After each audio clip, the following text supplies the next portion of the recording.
सुल्तानपुर से चुनाव हारने के बाद मेनका गांधी एक बार फिर चर्चा में है। जी हां, अब मेनका गांधी ने सुल्तानपुर के नए सांसद रामभुआल निषाद को कोर्ट में चुनौती दे दी। मेनका गांधी ने सीधे सांसद रामभुआल निषाद की सांसदी रद्द करने की अपील की है।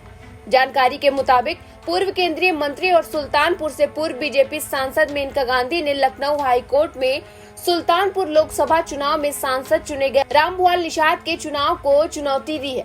मेनका गांधी की तरफ से ये याचिका वरिष्ठ अधिवक्ता प्रशांत सिंह अटल ने दाखिल की। याचिका में कहा गया है कि रामभुआल निषाद पर 12 मुकदमे दर्ज हैं, मगर उन्होंने चुनाव आयोग में दिए गए हलफनामे में केवल 8 मुकदमों का जिक्र किया है।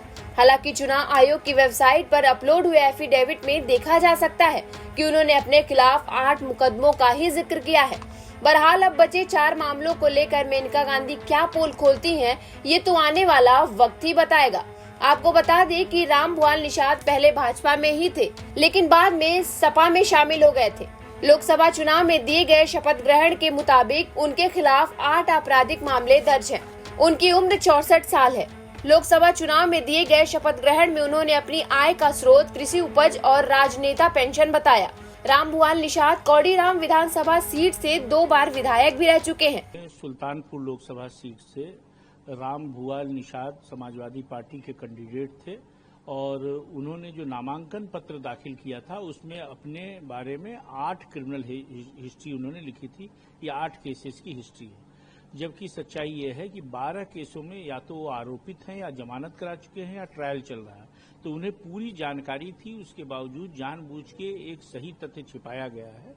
इसीलिए श्रीमती मेनका गांधी, भारतीय जनता पार्टी की वरिष्ठ नेत्री और पूर्व केंद्रीय मंत्री ने याचिका दाखिल की।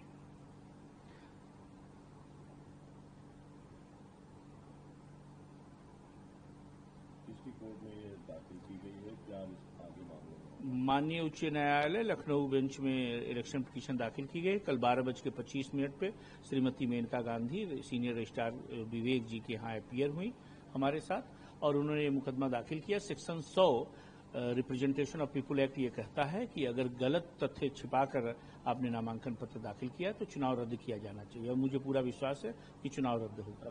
कब इसमें सुनवाई होगी, आगे क्या? सबको नोटिस हुई है और अब दूसरे पक्ष को भी सुना जाएगा, उसके बाद निर्णय आएगा। प्रशांत सिंह अटल, मैं लखनऊ बेंच में वकालत करता हूँ। वह साल 2007 में उत्तर प्रदेश में बसपा सरकार में मत्स्य राज्य मंत्री भी रह चुके हैं। रामभुआल की गोरखपुर, सुल्तानपुर और इसके आसपास के इलाकों में काफी अच्छी पकड़ भी मानी जाती है।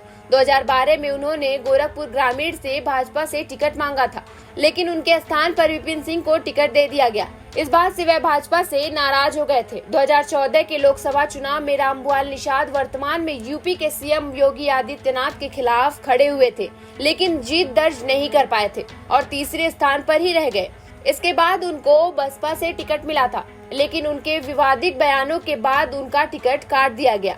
2019 में सपा ने उन्हें टिकट देकर एक बार गोरखपुर से सांसद प्रत्याशी बनाया था, लेकिन जीत बीजेपी के रवि किशन ने दर्ज की थी। इसके बाद 2024 में सपा ने उनको सुल्तानपुर से टिकट दिया था। सपा की टिकट पर उन्होंने सुल्तानपुर से जीत दर्ज की थी। लखनऊ से संतोष शर्मा की रिपोर्ट, यूपी तक।